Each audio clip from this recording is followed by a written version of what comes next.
Hey guys, my name is Ryan, and we're back again with another Spirit Island video.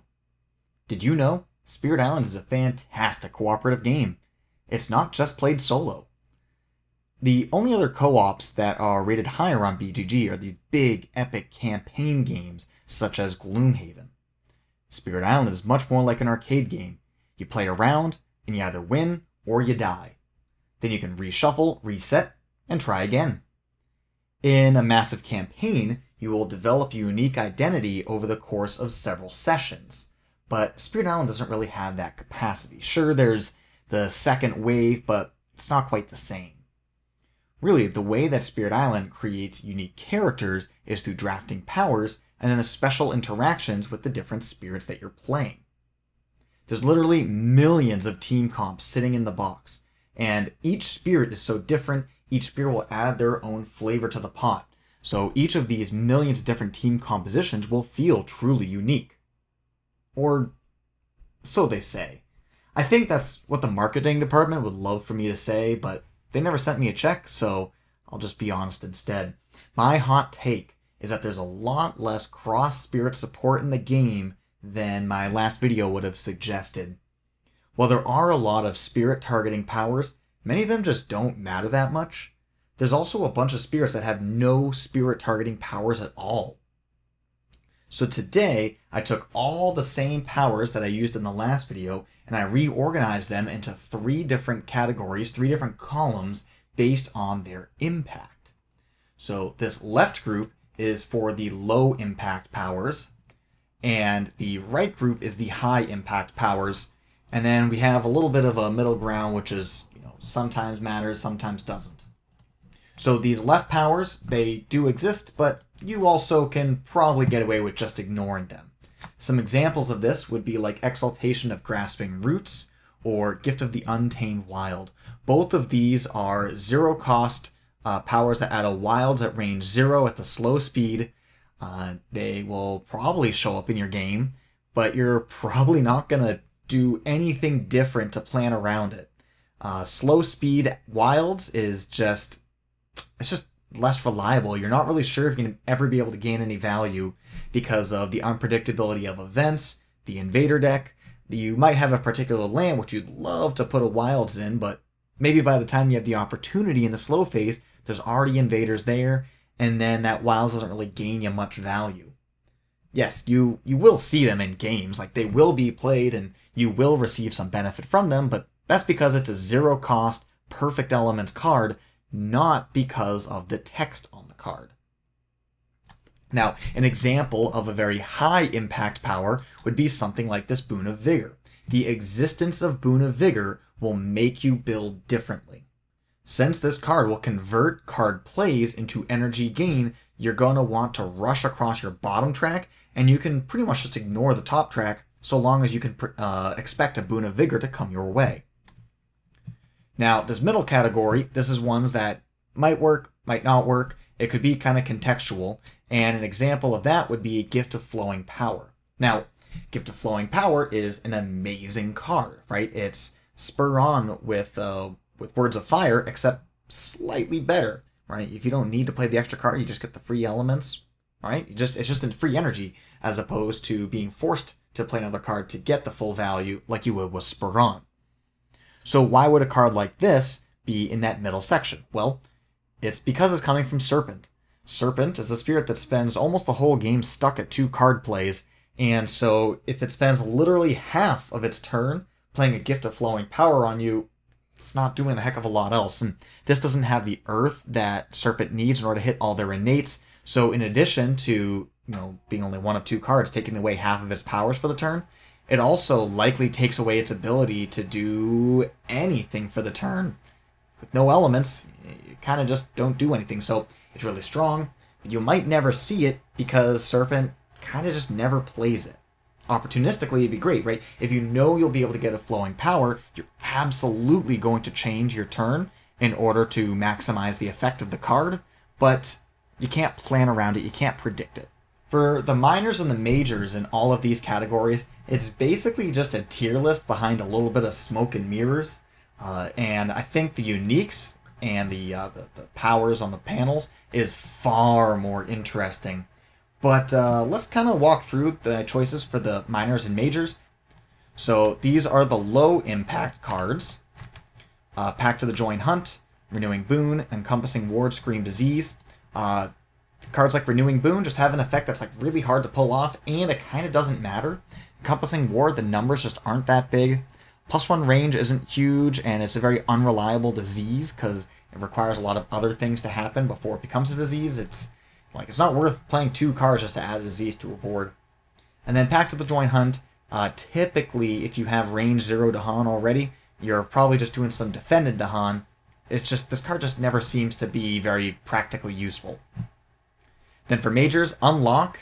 If you're going to be gaining a major, you want a major that has text, not a major that says gain a major, right? Like, usually it's later in the game that you're going to be getting your first major, and this is always like the bottom of the pile.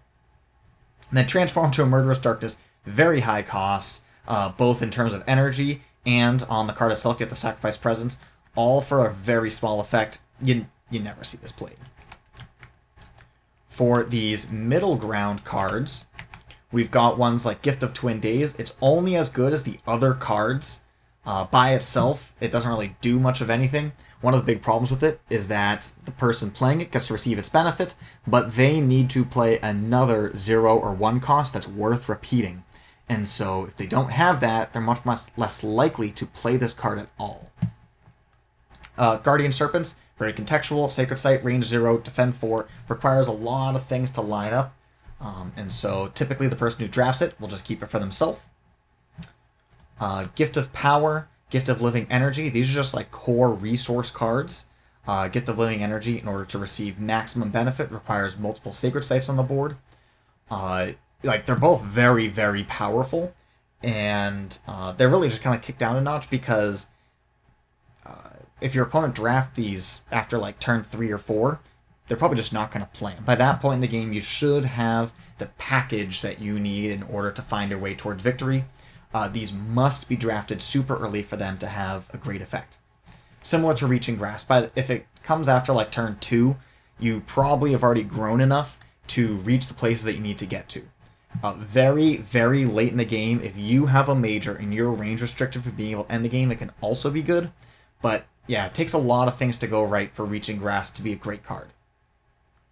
Kind of similar logic with all of these. A lot of it's just like timing within the game in order to make T-Sac great, in order to make Flow great. Entwine Power is a major that gains a card, and so typically you want to gain a major that has text on it, not just like, try again, maybe you'll do better next time. And then Blazing Renewal, you need to have Destroyed Presence in order to use it. And then you kind of feel bad for bringing back Destroyed Presence and killing like a town, right? That doesn't feel worth it for 5 energy. So it's really, really good if you make everything align, but as is, you need those things to line up. And so that's why it falls in the middle ground. Not bad, but it's not always a snap pick. And then these cards are very high impact. Okay, I think we all could have predicted, free elements from E-Boon and Nature's Connection, Gift of Constancy, Spur, Sky Stretches. Every single one of these cards you could just take at any point of the game because you know that you will receive value from them over the course of the game, right? And this is, of course, all in multiplayer because you're targeting other spirits. If anyone on your team drafts one of these cards, it fundamentally changes how you're going to play because the big thing, right? Constancy can reclaim constancy back to itself. And so you can expect to receive constancy over and over and over again. Completely changes how you're going to build. And then, of course, over here, we have things like UG. It literally changes how your spirit looks. I mean, 2 presents. Receiving this once completely changes what you can do. It goes from, like, scraping by with minors to just slamming mages the next turn. Power Storm. Power Storm, especially with Threshold, totally game warping. Solidify will change the way that you want to play because I think skipping a land is so much more effective than like destroying a town that you will intentionally start chucking presents just to start fueling this card. And then Exaltation does a little bit of everything. It's just totally beautiful and just overwhelming when it works. And especially to get that threshold, being able to skip several lands from doing actions completely warps your turn. So that's just a quick overview of the minors and majors. I don't think there's a ton to talk about with these because, like I said, it's basically just a tier list, and I feel like this setup is pretty inoffensive. Now, what I think is far more interesting, like I said, is the spirits, because they're the uniques. Like, before you've even put a board on the table, one of your buddies is like, oh, I really want to play this spirit, I want to play that spirit. If one of your friends is like, hey, I want to play Fractured Days or Finder of Paths Unseen, literally before you've even chosen your board, before you've chosen your adversary, how you can change the way that you want to approach the whole game simply because of the existence of another person's spirit. I'm not going to go through them bit by bit, but I'm just going to show off where I put these cards. Just because a card is in a category does not mean I'm about to put a spirit as a whole in that same category. But you got Sunshine here and all the rest of the aspects in that top category. And then you can see, based on their art, where everything else lays. So, using this framework of impactfulness of powers, I've broken up the spirits into a few different categories. I have on the screen 4 different categories of spirits based on how much they directly impact other spirits. Of course, every spirit can impact each other. Like, if I have the ability to kill a town, the land that I choose to do so will impact what everyone else wants to do. But I feel like that line of thinking is pseudo-intelligence, where you try to be so open-minded to every possibility that you actually shut down productive conversation. So, let's ignore that. You may notice on the chart that there's a couple, but not many aspects listed. So just to reduce clutter, I'm only putting the aspects when they deviate from the base version of the spirit. There's more aspects for shadows than there are of any other spirit, but I think they would all fall into the same category of being a pure carry, so I decided to not bloat the screen. They're all collectively represented by the base spirit. So let's talk about that top category, pure carry. These are the spirits with little to no spirit targeting powers. And there's certainly nothing worth thinking about before you get into a game. Some spirits like Fangs, Thunderspeaker, Trickster, Violence Bringer, they have literally zero interaction with other spirits built into their kit. So if you see them on your team, they can't do anything. They could only draft in order to find a way to impact your play. Now, if your goal is to have a fun, interactive game of Spirit Island, interactive with the other people at the table, I would strongly recommend that you do not have too many spirits from this category. If all the spirits come from this pure carry category, then it's just going to lead to parallel play. Everyone's going to be doing their own thing. There's no need for strategic crosstalk. Everyone's just kind of plugging away on their board, nice and quiet, and then the game will just randomly end. The only time there's really any chatter is if someone finds themselves with excess actions and they can offer some activity on other players' boards. But typically, once you're at that point, you've kind of won the game anyways. And if you really want to maximize parallel play, minimize interaction, just go for a couple pure carries and do an archipelago setup so you can't even touch each other's boards without a ton of effort. Now on the other end of the spectrum, we have the spirits which will permanently warp how other spirits play. Fractured Days and Finder are the two most iconic spirits in this category, but all of the spirits in this category will change how you approach the game from turn 0. The very first growth of the game, the very first draft, how you plan and structure your build for the rest of the game is all changed because these guys are on your team. If you're playing with 3 or more spirits, you might need to have a conversation about who's going to receive certain support powers down the line, just to set expectations. You don't want 2 different players relying on a gift of proliferation at the same time, after all. Shout out to Bringer of Dreams and Nightmares and Wildfire, by the way. They each have an aspect which takes them from one extreme to the other. I think it's pretty impressive how a little aspect can be so impactful. But anyways, those middle 2 tiers is going to be balanced carry and balanced support. These 2 collectively are going to make up that middle ground where you will be impacted by them, but you don't necessarily need to rewrite your whole game plan. Very often you can continue to do what you planned on doing anyways, And you'll receive some bonuses, maybe some free resources, some free cards, some action efficiency over the course of the game, and that can be a boon to how you want to play. And sure, it might make small changes, but I don't think you're going to have to, from the moment you sit down, completely rewrite everything. So where am I going with this? What's the point of this whole exercise?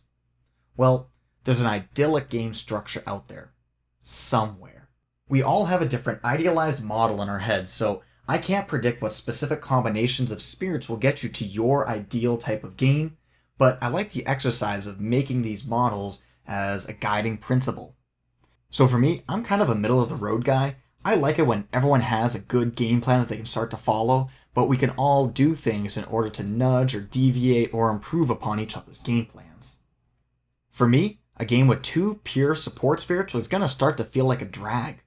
There's just too many options to consider, so many different branching paths that we could think about, so the game's just going to feel like it takes forever to play out since you have to consider each of these options and seek out the best one. But that's how I personally feel, and I know I've got plenty of friends that love that crunchiness, and they love considering the seemingly infinite options available to them, and finding that winning line is just mwah. That crunchiness is the appeal of the game for them. Now, in much the same way, I don't like having all spirits from the pure carry category, since I do like having that player interaction. But I also have friends who just want to hang out and vibe and just kind of, chill out together. It's kind of like playing a low interaction engine building Euro. It's like you're kind of focusing on your own thing, kind of focusing on your own board, your own spirit, your own game plan, and you're reaching that self-actualization of that spirit without being pushed around too much by others. But, you're doing it together and you're doing it with your friends. And so that collective nature, even though the gameplay doesn't have too much cross-board interaction, it's just nice to do it with friends around you. And that's totally fine as well. The point is, you got to figure out what you like the best, and maybe a model like this can help set up those games that you would actually love to have. The beauty of Spirit Island is its breadth and its flexibility. Everyone can find the game that they want to play within the box. This chart is one of so many ways that you can organize your spirit choices, and I am working on some other models, some other ideas of how we could categorize and group up spirits and maybe use these other models in order to build out certain types of games. So I look forward to sharing those as soon as I finish them. So what do you guys think of this model? Are there spirits that you would change? Do you think there are other kinds of models that would be good for categorizing spirits? Let me know in the comments. Anyways, that's enough for me today. Until next time, have yourselves a glorious day.